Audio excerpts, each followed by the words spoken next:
అంటే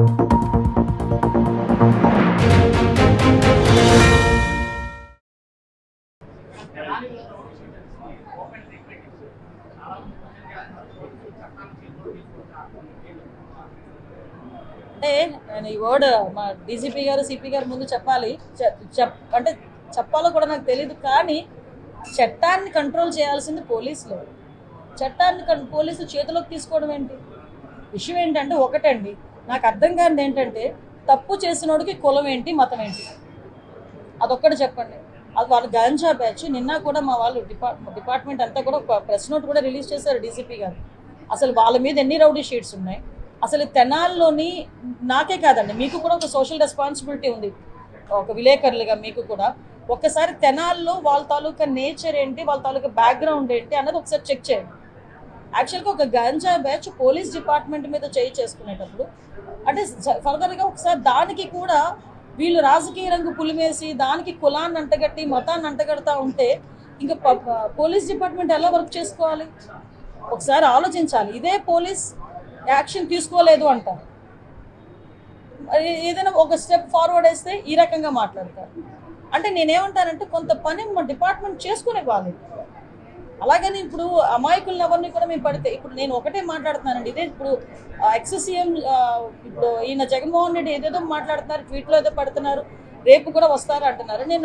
నేను direct question అండి, డాక్టర్ సుధాకర్ అనే వ్యక్తి మాస్క్ అడిగిన పాపానికి నడి రోడ్డు మీద రెక్కలు విడిచి చొక్కా ఇప్పి కొట్టిన సందర్భం మర్చిపోయారా? మరి ఆ రోజు ఎందుకు మాట్లాడలేదు జగన్మోహన్ రెడ్డి?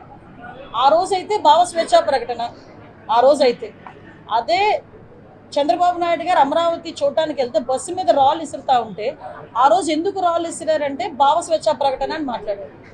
అదే పోలీస్ డీజీపీ ఆఫీస్కి పక్కనే ఉన్న మా సెంట్రల్ ఆఫీస్ మీద దాడి చేస్తే మా కార్యకర్తలకి బీపీ వచ్చింది అన్నారు. ఇవన్నీ ఎక్స్-సీఎం మాట్లాడిన మాటలే కదా.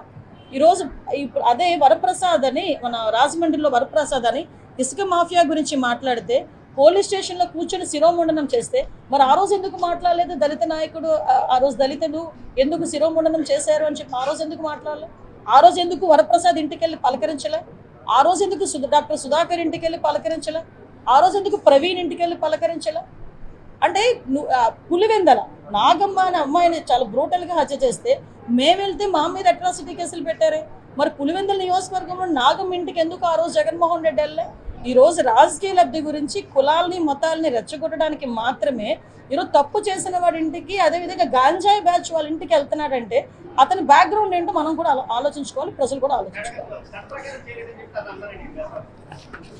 చట్ట ప్రకారం ఏం చేయాలన్నా పోలీసులకే చెల్లుతుంది. ఏ పోలీస్ అయినా చట్ట ప్రకారమే చేయాలి, చట్ట ప్రకారమే చేస్తారు, చట్ట ప్రకారమే చేస్తున్నారు. ఏంటండి